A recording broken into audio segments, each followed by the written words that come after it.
Onun içinde top tolatken mana için толық көргөзүп коёюн. Mana.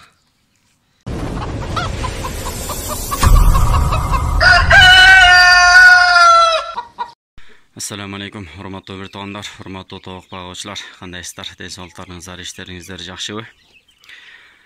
Бул жүжөлөрдү сыртка чыгардым кече күнү. Бул жак тигил ичиндеги бурудерге караганда алда канча чоңураак, ичи салкын десем да болот. Азыр жай келип бир топ ысык болуп калды. Анан булардын тагдыры буюрса 2-3 күндүн ичинде чечилет. Мен силерге көргөзөйүн деп атам элем, бирок тез аранын ичинде эле жеп салыштыр.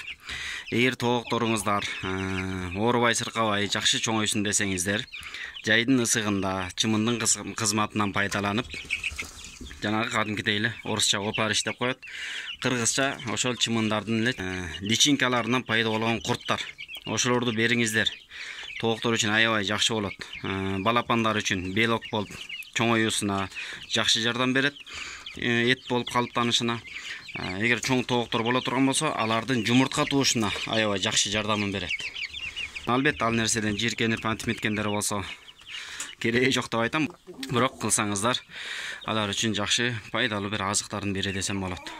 Анан кийинки видеону легордун балапандарын кайсы жерден алган болсом, ошолордун тооканасы тууралуу, тооктору тууралуу бир аз маалымат беребиз деген элем. Бирок эмнегедир байланышка чыккан жок алар. Анан мен деле чыгып, өзүмдүн оюмду таңуулагым келген жок. Балким айнып кетишти же балким кандайдыр жумуштары чыгып калды. Кыскасы азырынча ал ишибиз артка жылып турат десек да болот. Кече күнү эшин алдын жыйнап атып, жаман бир курттап кеткен өрүктөрдү таап алдым. Аларды сууга кайнатып, жөнүнө жок болуп кеткенче тоокторго компот кылып берип коеюн деп кайнатып койгом. Бир азын коюп бердим. Ичеби ичпейби көрөбүз. Момундай кимде бар? Кайсыл региондо канча сомдон ушул билесиңерби? Муну мен былтыр 500 сомго чукул бирөөнү алгам, биринчисин алганымда. Андан кийин Старый Талчоко жемге барып калсам, ошол жерде бирөөлөрдө бар экен. Сурап калсам 350 сом деп эле. 350 сом негизи биз жак үчүн арзан. Жакшы эле баа. Шап эле баса калып алып алгам. Бирок азыр колдоно элекмин. Азыр бирөө турат, тигил жакта да бирөө бар. Ошол менен 3 болду. Ушундайлардан көбөйтүп алыш керек болот колдон келсе. Так, улантабыз. Эсиңиздерде болсо, мурунку видеолордун биринде боол тоокто кустурганыбыз бар. Кустуруп, колдон келишинче дарылап, 10 күндөй диетада жатты. Витаминдерин бердим, суу менен бактым. Кыскасы, колумдан келишинче аракетти кылдым дагы, кайра келип кошконмун. Ара жолдон тууп атат, жүрөт булардын арасында. Бирок боул 3 тоокко салыштырмалуу. Бул тооктун активности өтө эле начар. Ичип жегени дагы, жана башкасы дагы буларга караганда артта болуп жатат. Себеби кайрадан эле көрдүңүздөр, мына байкаңыздар, кайра эле толуп калган. Дагы да болсо баса албай жүрөт. Анан ошол видеону чыгаргандан кийин мен интернетке кирип, бул эмне деген бале болду деп карасам, негизи бул оорунун аты зоб деп коет экен. Буларда деле кадимкидей эле зоб деген оору болот экен.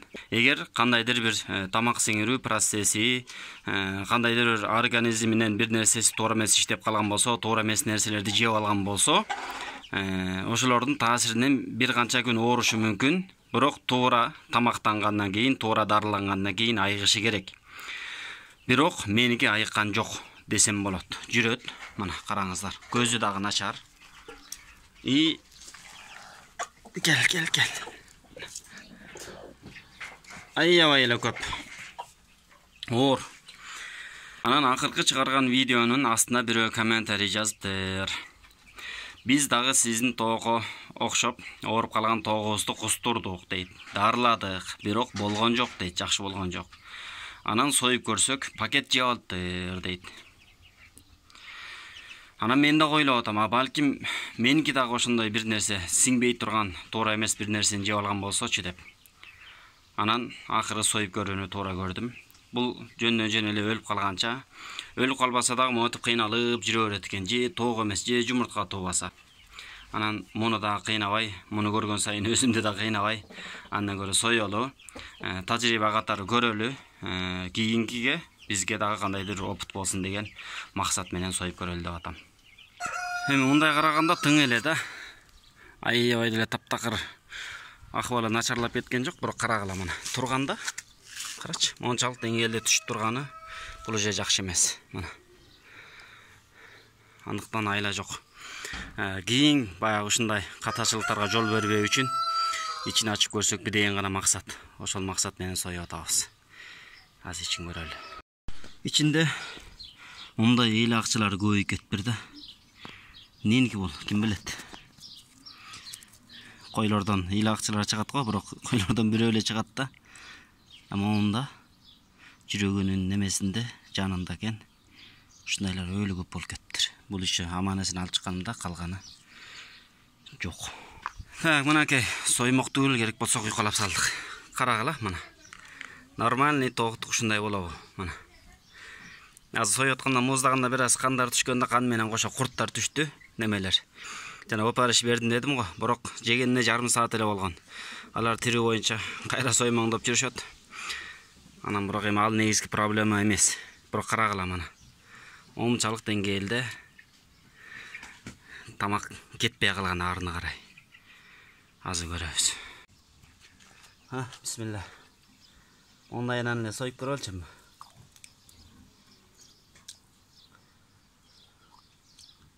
Эмнени бар түшөткөн көрөбүз азыр. Негизи ушинтип туруп эле, ол жерин кесеткен, мына. Операция кылса болот дегени ошондон да. Кесесиң. Бирок абайлабасаң, опасный. Ол жер жууп тазалап туруп эле сопсон. Анан эле кайра тигип коюшат экен да. Эми алар ветеринарлар дейбизби кимдер кыскасы. Кана ичинде бир необычный бир нерселер көрүнөбү? Көрүнбөгөн сыяктуу го. Мен да ойлоп аткам ушу пакет-сакет жеп алганбы депчи. Мындай карасаң, мына жемсөнүн ичи ушул эле экен. Болгону көрдүңөр мына. Эгер тирүү боюнча эле сактап калам десеңер, ушул жер экен. Төшүнөн бир аз мончалык тилип туруп эле ичин жууп, тазалап, өлбөйт, эч нерсе болбойт. Аркы жагындагы бул ичиндеги органдарга тийип албаш керек да негизгиси. Ушул жерин тилип туруп эле жакшылап суу менен жууйт экен. Билармандар жакшылап туруп анан кайра тигип коет экен да. Мен ойлоп аткам да ичинде бир нерсе барбы депчи. Не бар? Анан дальше ар жакка кетет экен. Же жанакы эйле акчалардын да кандайдыр таасири барбы, айткылачы.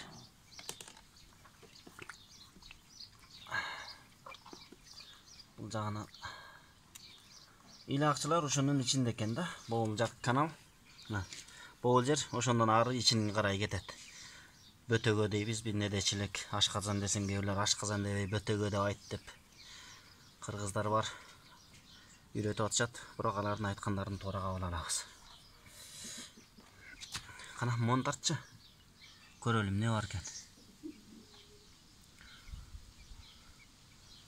Издеп көрөлү необычный нерсе. Мына.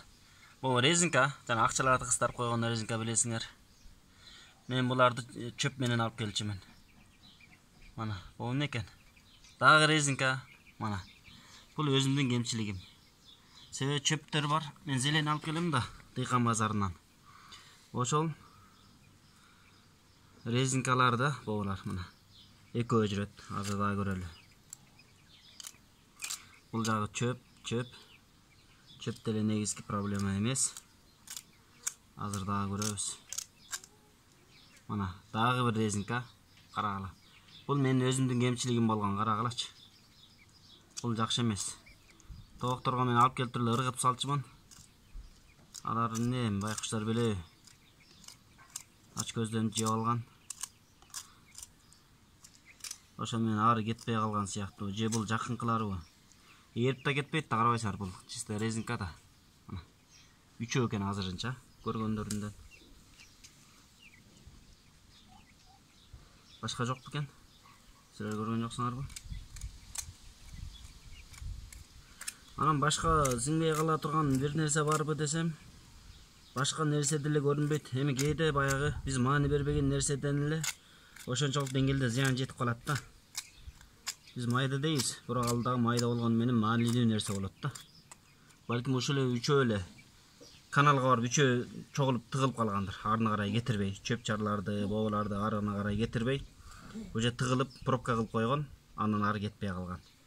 Муну эгер сойбой туруп, биларман болгондо бул жерден кесип туруп, ичин жууп тазалап туруп, кайра тийип койсок, операция кылып, балким бүтүп калмак.